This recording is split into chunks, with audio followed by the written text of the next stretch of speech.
우리가 하나님을 위해서 하나님을 향한 마음을 갖기 위해서 이 자리에 모였습니다. 하지만 이 자리는 사실 이 자리에 오신 여러분들이 정말 소원했던 자리라고 저는 믿습니다. 예전에는 우리가 금요 기도에 함께 찬양 부르고 기도하고 또 수요 성경 공부 시간을 통해서 함께 너무 당연하게 매주일 반복적으로 모였던 시간들이 우리의 삶에 허락되었지만 코로나로 인해서 팬데믹이 왔고 그리고 또 온 교회 공동체가 새롭게 시작하게 되면서 그게 너무 당연했던 것들이 쉽게 이어지지 못했습니다.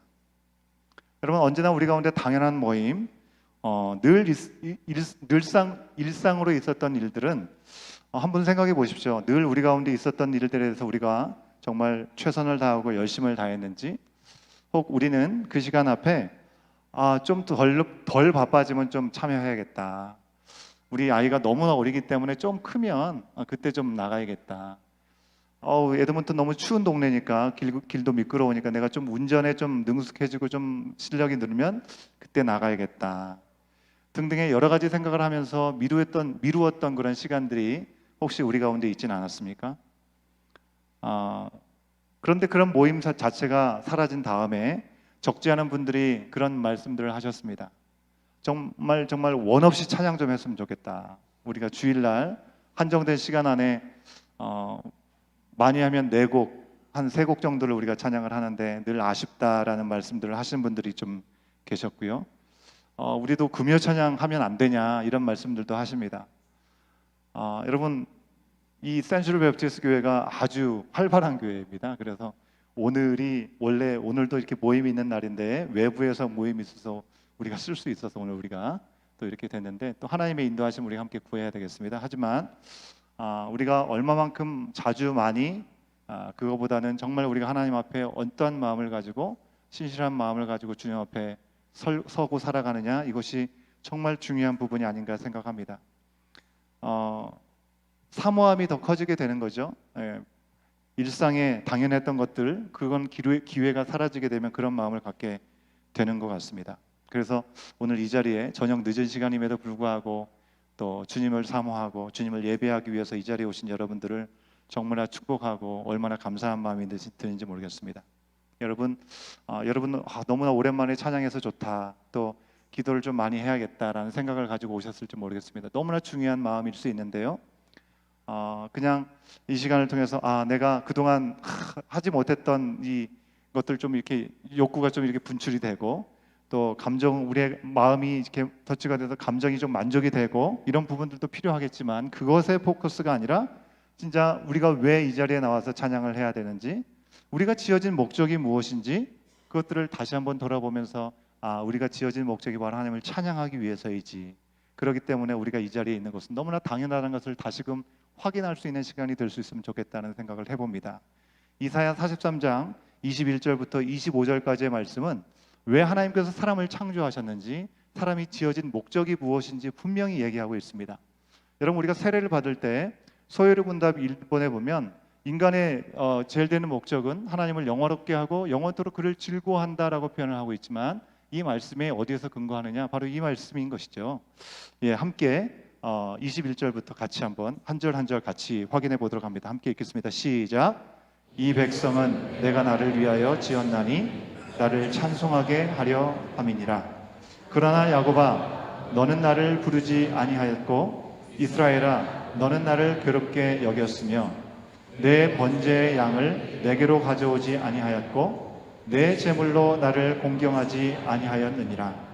나는 제물로 말미암아 너를 수고롭게 하지 아니하였고 유향으로 말미암아 너를 괴롭게 하지 아니하였거늘 너는 나를 위하여 돈으로 향품을 사지 아니하며 희생의 제물로 나를 흡족하게 하지 아니하고 내 죄짐으로 나를 수고롭게 하며 내 죄악으로 나를 괴롭게 하였느니라. 곧 나는 나를 위하여 내 허물을 도말하는 자니 내 죄를 기억하지 아니하리라. 아멘. 우리의 허물을 도말해 주시고 기억지도 않으시는 하나님께서 우리를 지으신 것은 너희가 나를 위해서 나를 기쁘게 해야 된다, 그러면 너희를 좀 봐줄게, 그런 게 아니라는 것입니다. 우리는 늘 고민이죠. 지난 우리 청년 수련회 너무 은혜 가운데 여러분 기도해 주셔서 우리 청년들이 큰 도전을 받고 왔습니다. 질문을 하는 우리 젊은 청년이 젊었을 때 뭐 청년이니까 젊어봤자 뭐 중고등학교 때겠죠. 그때 하나님을 제대로 알지 못하고 그리고 자기가 상식적으로 생각해도 별로 좋지 않은 일들을 했을 수도 있겠습니다. 그런 시간을 지나고 늦게 하나님을 만나고 하나님 앞에 어쨌든 참 바로 서가려고 힘을 쓰고 애를 쓰고 있는데 그런 자신을 하나님께서 사랑하시겠는가라는 질문이었어요.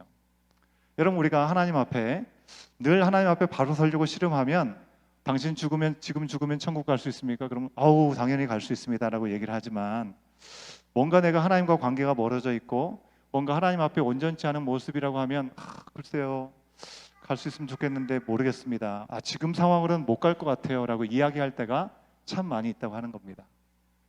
여러분, 왜 우리가 그렇게 생각합니까? 구원은 믿음으로 주님의 보혈을 믿음으로 우리가 가는 거죠. 오직 의인은 믿음으로 말미암아 살리라고 했습니다. 그죠? 그럼에도 불구하고 우리가 뭔가를 해고 하나님 앞에 뭔가 보답을 하고 뭔가를 이루어야 하지 거기에 합당한 보응으로 우리가 하나님의 은혜의 자리로 나갈 수 있는 것처럼 생각하게 된다고 하는 것입니다. 근데 그게 아니라고 하는 것이죠. 하나님은 사람을 창조하시고 그가 아무것도 하지 않았을 때 보기에 좋았다고 했고 너무 사랑하셨다고 하는 것입니다. 여러분, 우리가 오늘 예전에 잘하지 못했기 때문에 소원하는 마음, 바라는 마음이 있어서 이 자리에 온 것 같지만 사실 여러분 원래 태초부터 우리는 하나님을 찬양하고 하나님을 높이기 위해서 지음을 받은 존재라고 하는 것입니다. 그렇기 때문에 하나님을 예배하는 것은 너무나 당연한 거라고 하는 것이죠. 그렇게 지어진 하나님의 형상인 우리들이 죄로 인해서 왜곡된 그리고 변질되어 버려서 예배드리지 못하고 내 삶에 얽매여서 너무나 분주하게 지내게 되는 것이죠. 그렇게 살지만 오늘 이 자리를 사모하게 하시고 허락하셔서 다시 우리가 왜 지어졌는지 우리가 무엇을 향해 나가야 되는지 확인시켜 주시는 귀한 은혜의 자리가 될 수 있기를 간절히 소원합니다. 여러분, 우리가 오늘 기대하고 우리가 또 만족하고 모든 것을 하나님께서 이렇게 해주시면 좋겠다라는 것과 상관없이 이 자리에서 하나님을 찬양하는 것만으로도 이 예배가 가치가 있고 정말 소중하고 하나님 기뻐하신 줄 믿습니다. 아멘. 예. 여러분, 아무쪼록 우리가 뒤에도 좀 더 찬양을 할 건데 찬양하는 가운데 성령의 음성을 우리가 귀를 기울일 수 있으면 좋겠고 하나님을 찬양하는 삶, 하나님의 자녀로서의 모습 회복될 수 있는 이미 회복되어서 주님과 더 깊은 관계를 맺고 계시다면 더 깊은 관계로 나아가고 그동안에 그 자리를 놓치고 지내왔다면 이 시간을 통해서 하나님 앞에 정말 한 걸음 성큼 다가갈 수 있는 우리 모두가 될 수 있기를 주의 이름으로 축원합니다.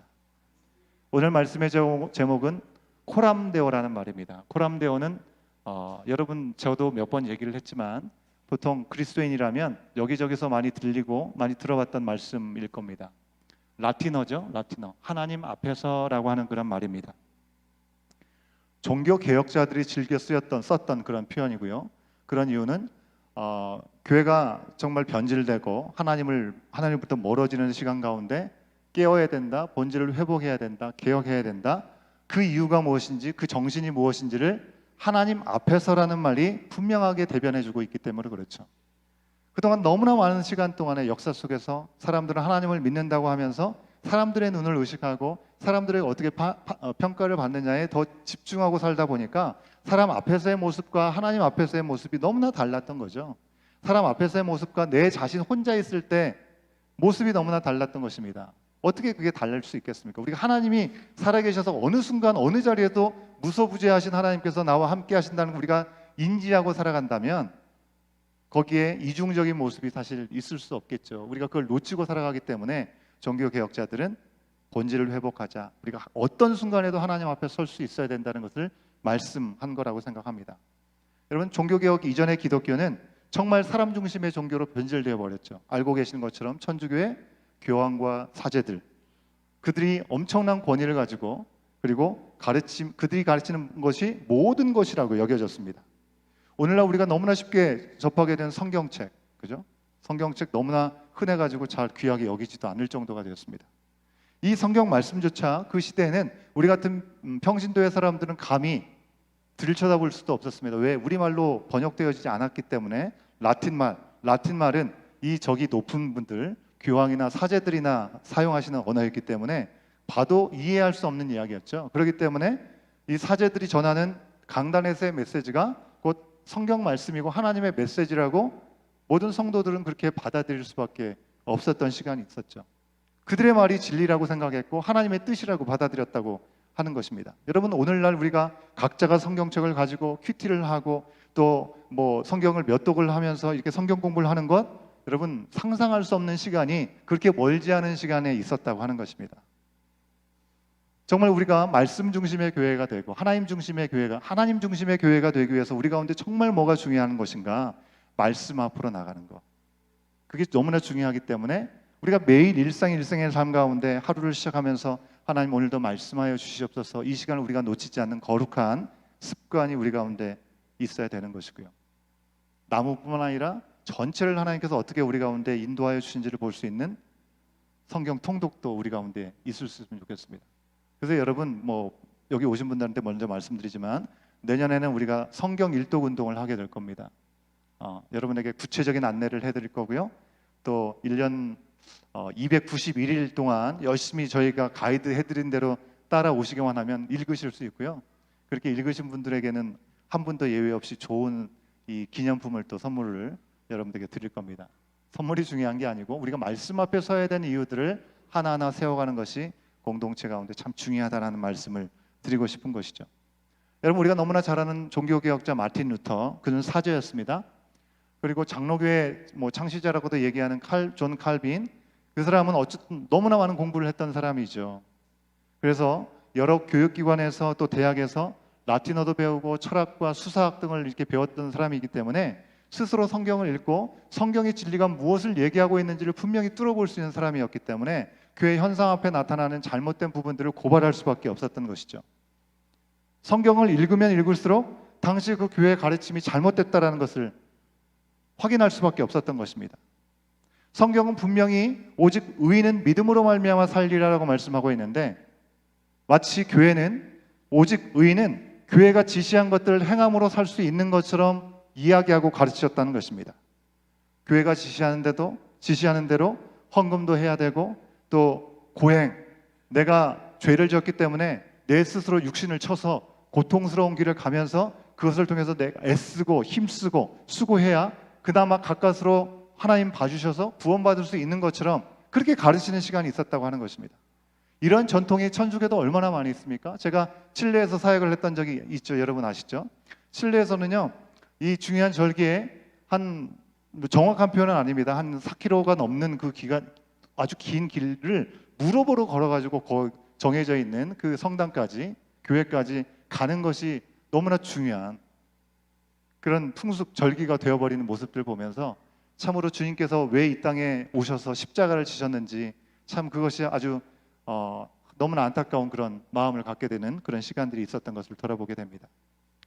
우리 가운데 허락하신 그리스도인의 자유함이 너무나 제일 큰 선물인데 이것들이 너무 왜곡되어 버린 것이죠. 여러분, 오늘 우리가 읽었던 갈라디아서 이 말씀의 5장의 첫 부분을 보면 이런 말씀이 있습니다. 5장 4절과 5절에 있는 말씀, 이 말씀도 같이 한번 확인해 볼까요? 함께 읽겠습니다. 시작. 율법으로 의롭게 되려고 하는 사람은 그리스도에게서 끊어지고 은혜에서 떨어져 나간 사람입니다. 그러나 우리는 성령을 힘입어서 믿음으로 의롭다고 하심을 받을 소망을 간절히 기다리고 있습니다. 여러분, 오늘 말씀에 나오는 갈라디아 교회에서 그리스도인의 자유에 대해서 오해하고 있는 모습이 있었던 것이죠. 갈라디아 교회는 지금의 트루키에라고 이름이 바뀌었죠, 그죠? 거기에 세워진 교회들인데 바울이 1차 전도행을 하면서 목숨을 걸고 전도를 해서 세워졌던 교회였습니다. 하지만 이제 예수님에 대해서 듣고 믿은 그들의 신앙이 아직은 성숙하지 못하고 그리고 견고하지 못했던 시간들이었던 것이죠.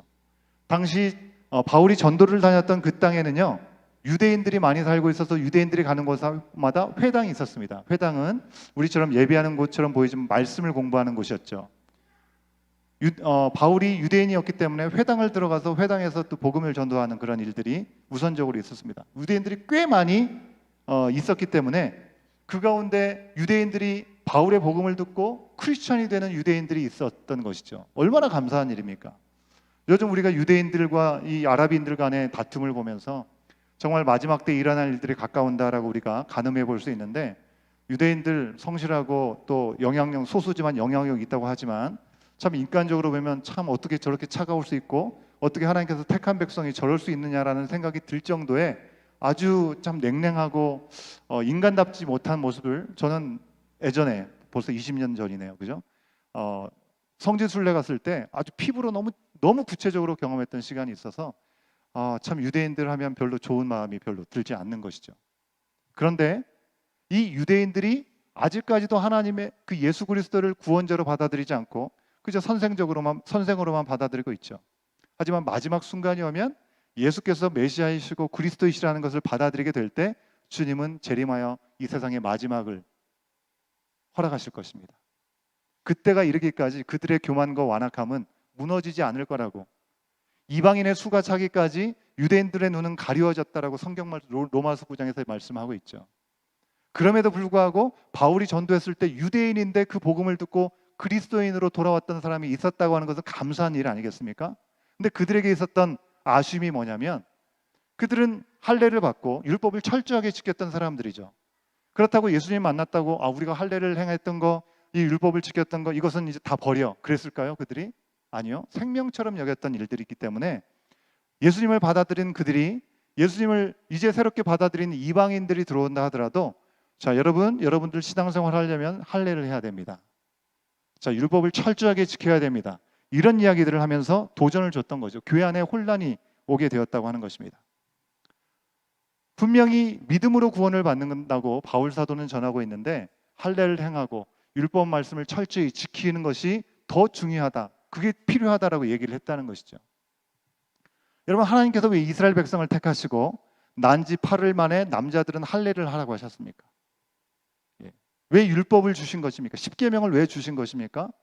그들이 하나님을 잘 알지 못할 때 먼저 하나님께서 택하셨기 때문에 너희는 내가 택한 백성이라는 증표를 주시고 약속을 늘 기억하게 하시기 위해서 할례를 하게 하셨던 것이고, 이제 하나님의 백성이 되겠다라고 고백하는 그들을 향해서 하나님은 너희가 하나님의 백성, 나의 백성이 되기 위해서 이러한 옷으로 갈아입어야 된다라고 말씀하시면서 십계명을 주셨던 것이죠. 그죠? 예.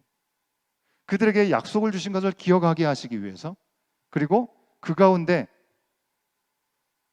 이 모든 것들이 하나님의 선하신 뜻 가운데 허락되었다는 것을 생각할 수 있는 기회를 주셨던 건데, 예수님께서 오심으로 예수님께서 십자가에 달려 돌아가신 것을 믿음으로 말미암아 그들은 마음의 할례를 받게 되는 것이다라고 분명히 복음이 이야기하고 있는 것입니다.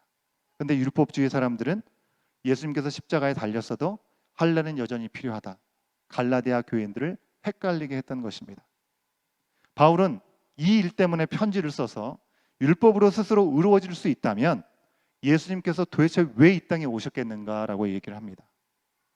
하나님의 아들이 사람이 되어서 죽기까지 한 일을 아주 쓸데없는 희생으로 만들어버린 일이 되고 만다고 하는 것이죠.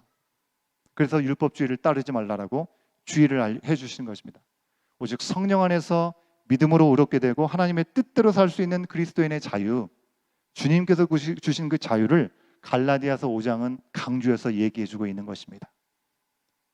여러분, 자유를 얻게 하시려고 오신 예수 그리스도를 믿는 것으로 우리는 하나님의 자녀됨의 충분 조건을 채우는 것이죠.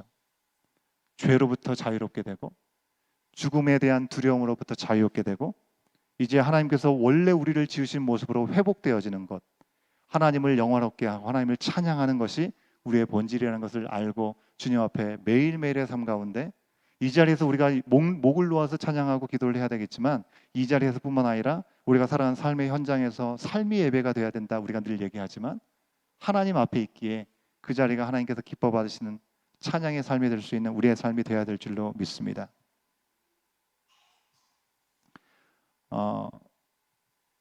여러분은 이 자유를 충만하게 누리고 계시는지 물어보고 싶어요.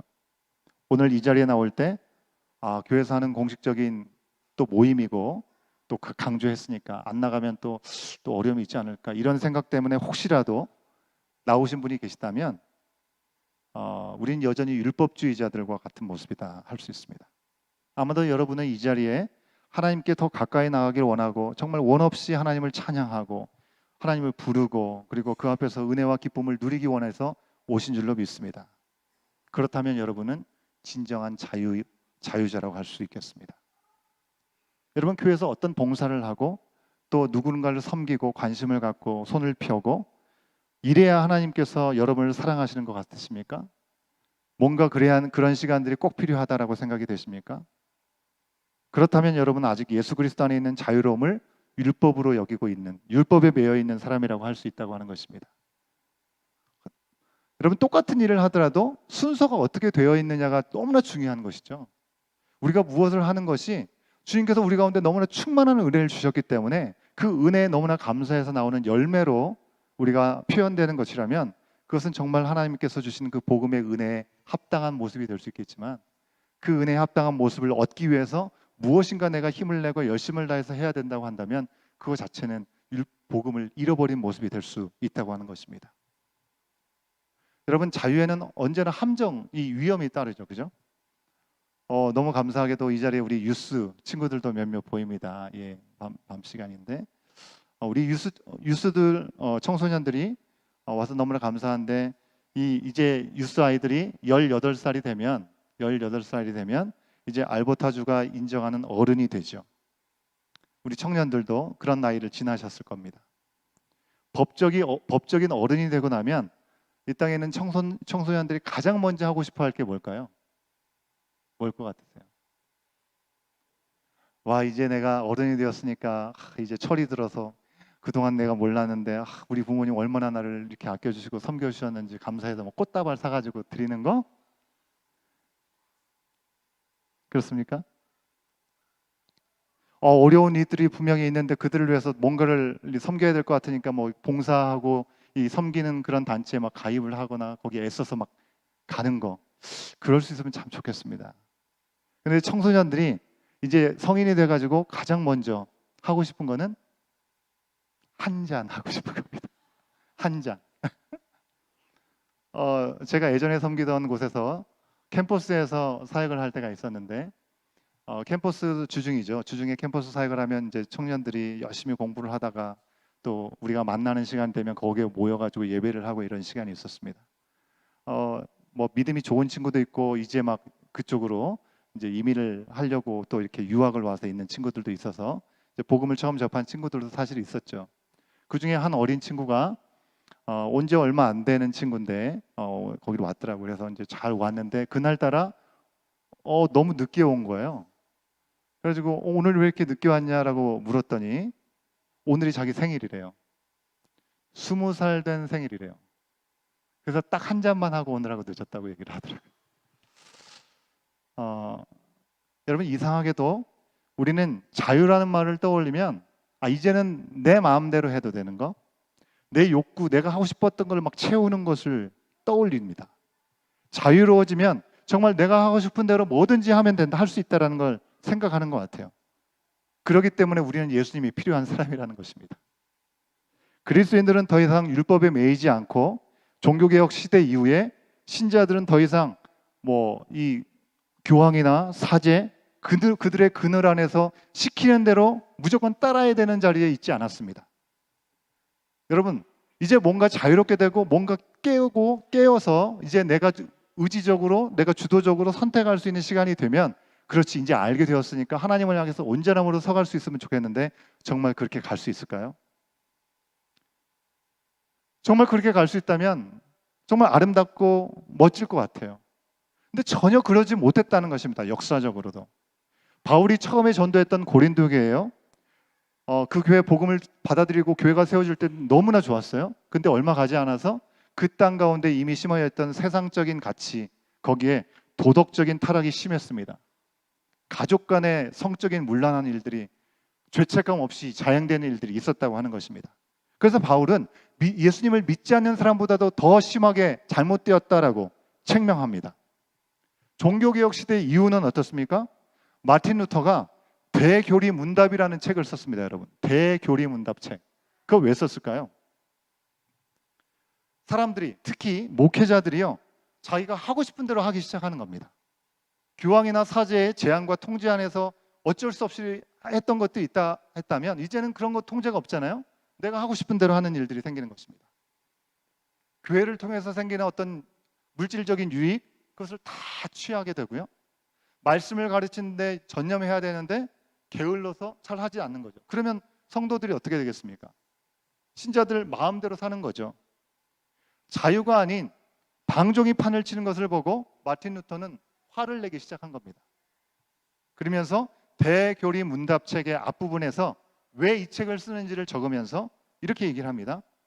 자기 마음대로 살면서 게으른 목사들에게 대해서 갯대를 풀어서 쫓아내야 된다라고 얘기를 하고, 망신을 한번 당해야 봐야 된다라고 얘기를 하고, 차라리 계집이나 짓고 돼지나 키워야 된다 이런 표현을 쓴다는, 막말을 한 것이죠. 그 책을 펴서 읽는 사람들을 향해서 게으른 뚱땡이 목사들, 그리고 거만한 성도들이여라고 그들을 부르면서 이야기를 하는 것입니다. 여러분, 종교개혁이라는 쉽지 않은 첫걸음을 내디딘 마틴 루터가 얼마나 분노했는지를 이 표현만으로도 우리가 가늠해 볼 수 있지 않겠습니까? 여러분, 이처럼 화나는 것은 하나님이 주신 자유와 거룩한 부르심을 자기 자신의 필요를 채우는 것으로만 악용하는 자유가 아닌 방종으로 나가기 때문에 그런 것이죠. 여러분, 우리도 마찬가지입니다. 우리는 그리스도 안에서 이제 죄와 죽음으로부터 자유하게 되었고, 다른 사람들을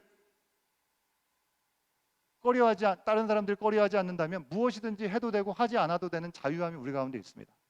교회 안에서 술을 마셔도 됩니까? 담배를 안 피면 안 됩니까? 뭐 이런 얘기들 많이 끊임없이 나오잖아요. 여러분, 술 문제가, 담배 문제가 구원과 관련이 있습니까? 구원은 예수님의 보혈을 믿음으로 갑니다. 여러분, 건강을 위해서 우리가 성전이라고 했는데 하나님께서 우리 안에 거하시는 성전이라면 하나님의 거하실 깨끗한 그릇으로 우리 자신을 지키는 것이 중요하기 때문에 우리 자신을 더럽히지 않기 위해서, 우리 자신을 더럽히지 않는다는 것은 건강한 우리의 육체를 통해서 하나님 앞에 우리 자신을 드리는 것이 필요하기 때문에 하지 않는 것이지, 이것을 해가지고 지옥 가고 천국 가고 그런 문제가 아니라고 하는 것이죠. 우리가 먹든지 마시든지 무엇을 하든지 그것은 바로 하나님을 영광을 위해서 하는 조금 더 고차원적인 이유들이 우리 가운데 있다는 것입니다.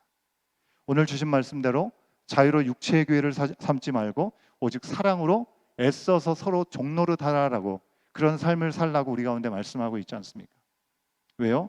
우리가 사랑하신 하나님의 뜻대로 두려움이 아니라 사랑으로 살아가게 하려고 자유를 주셨기 때문에 그런 것이죠. 고린도후서 5장 15절의 말씀을 우리가 같이 한번 확인해 봅니다. 함께 읽겠습니다. 시작. 그가 모든 사람을 대신하여 죽으심은 살아있는 자들로 하여금 다시는 그들 자신을 위하여 살지 않고 오직 그들을 대신하여 죽었다가 다시 살아나신 이를 위하여 살게 하려 함이라. 여러분, 우리가 예수 그리스도를 옷을 입고 살아가는 사람 아니겠습니까? 우리가 행동하는 것, 우리가 말하는 것들이 바로 예수 그리스도의 대사로 예수 그리스도를 나타내는 모습이 될 수 있다라고 하는 것입니다. 우리가 하나님을 온전히 사랑하고 서로 인간관계 안에 서로를 사랑하게 하시려고 우리 가운데 자유를 주셨다는 것입니다. 어떻게? 엄청난 생명의 핏값의 대가를 치르시고, 근데 그 자유로 여전히 내 밥그릇 챙기기에 바쁘고 내 성것과 내 만족에, 그리고 내 복만 구하고 있다고 한다면 그것은 예수 그리스도를 가장 멸시하는 큰 죄가 될 수 있다는 것입니다. 여러분, 하나님께서 우리 가운데 베풀으시는 은혜의 잔치상은요, 그 정도가 아니라는 겁니다. 왜 우리는 엄청난 것들을 받고 누리면서 왜 아무것도 받지 않은 것처럼, 많이 부족한 것처럼 더 내 것을 찾으려고 하고 그런 삶을 살아갈까요? 이미 하나님께서 우리 가운데 충만하게 주신 것이 무엇인지 우리 가운데 돌아보는 은혜가 필요할 것입니다. 하나님이 보이지 않지만 하나님의 사랑이 우리의 삶에 나타나서 죽어 없어질 우리의 옛 자아를 십자가에서 못 박으셨습니다. 그리고 우리는 새롭게 태어난 존재들입니다. 새롭게 태어났습니다. 그러기에 더 이상 이 땅의 것에 우리의 목숨을 걸지 않고 하늘나라에 같이 하나님 나라가 이미 너희 속에 임하였다라고 말씀하여 주셨는데, 그 하나님의 가치를 우리가 이 세상에서 지금 살아가고 있다면 정말 하나님의 십자가의 놀라운 구원의 역사가 우리의 삶을 통하여 여전히 이방인의 수가 차기까지 아직까지도 씨름하고 있는 이 땅 가운데 하나님의 때가 속히 임하는 은혜를 여러분을 통해서 하나님께서 허락하실 줄 믿습니다. 우리 자신만, 우리의 가족만, 우리의 교회만을 위한 애씀과 열심, 거기서 한 걸음 더 나가는 것이 우리 교회를 새로운 공동체로 부르신 하나님의 뜻이라고 믿습니다. 우리 가운데 허락하신 그 자유와 왜 허락하신 것인지 여러분 그 이유를 다시 한번 생각하면서 새롭게 주신 새 생명답게 예수님의 사람으로 살아가야겠습니다. 여러분 예수님을 생각하시 예수님처럼이라고 하잖아요. 예수님은 늘 하나님 앞에서 사셨습니다. 하나님의 뜻대로 하나님의 아들로 사셨다고 하는 겁니다. 그럼 우리가 사람을 두려워하거나 세상을 부러워하지 않고요. 남들이 보이는 것, 세상에 평가하는 것 거기에 얽매이지 않기를 바랍니다. 여러분은 그런 정도의 인생이 아니시잖아요. 예수짤인데 누군가 내표에 있는 사람과 비교하면서 그보다 조금 못하면 한없이 좌절감을 경험하고 조금 나으면 우월감을 갖는 존재가 되어서는 안 된다고 하는 것이죠. 늘 높은 주님 안에서의 자존감을 가지고 어딜 가든지 정말 주님의 사람으로서의 모습들이 우리 가운데 나타날 수 있어야 되겠습니다. 사람들을 보이려고 어떤 좋은 평가를 받으려고 그런 인생이 아니라는 것이죠. 예수님안에서 다시 태어난 우리들은 오직 하나님을 기쁘시게 하고 하나님을 찬양하기 위해 그것이 원래 우리 가운데 지어진 목적이라는 것입니다. 그것이 회복되는 것이 이미 우리 가운데 허락되었습니다. 하나님 앞에서 코람되어 우리 가운데 허락하신 자유로 하나님의 뜻대로 서로 사랑하면서 나의 성공이 아니라 서로의 성공을 위해서 대접받고자 하는 자는 남을 대접하라고 하셨죠. 우리 교회 리더십들은 정말 우리 교회에 있는 성도들을 성공시키는 역할을 하는 게 리더십이라고 믿습니다. 내가 뭔가 우월한 자리가 아니라 내가 뭔가 드러나는 자리가 아니라 빛도 없이 소리도 없이 낮은 자리에서 정말 우리의 믿음의 지체들을 돕고 섬기고 그들이 성공할 수 있도록 돕는 것, 그것이 하나님께서 우리 가운데 보여주시고 말씀하시는 리더십의 모습이라고 믿습니다. 그 십자가의 능력을 드러낼 수 있는 우리의 모습이 되어야 되겠죠. 여러분 하나님의 마음이 막연하게 느껴지십니까? 여러분 어머니들 특히 부모님들 내가 해놓은 음식을 자녀가 맛있게 먹는 걸 보면 내가 피곤하고 지치고 힘들지만 또 자녀를 위해서 기쁨으로 음식을 만드시지 않습니까? 그런 어머니의 마음 혹은 뭐 처지에 따라서 아버지의 그런 심정으로 오늘 우리 함께 더 기도할 텐데 내 옆에 있는 누구보다 사랑할 수 있는 자녀들, 지체들 이 땅에 내가 함께하지 않을지라도 멀리 있을지라도 그 많은 영혼들이 주님의 생명과 말씀으로 회복되고 죄와 죽음에서 구원을 받는 것을 기뻐하고 기대하면서 하나님 앞에 사랑으로 종로로 가는 이 마지막 때를 살아갈 수 있는 저와 여러분 우리 모두가 될 수 있기를 간절히 소원합니다. 그런 온 공동체가 되고 오늘도 그런 시간들을 회복을 해갈 수 있는 우리 모든 이 시간이 될 수 있기를 원합니다. 찬양팀은 나오시면 좋겠습니다. 하나님 앞에서 우리 가운데 주신 자유로 나는 그 자유를 어떻게 사용하고 있는가? 하나님을 사랑하라 하셨습니다. 이웃을 사랑하라고 하셨습니다.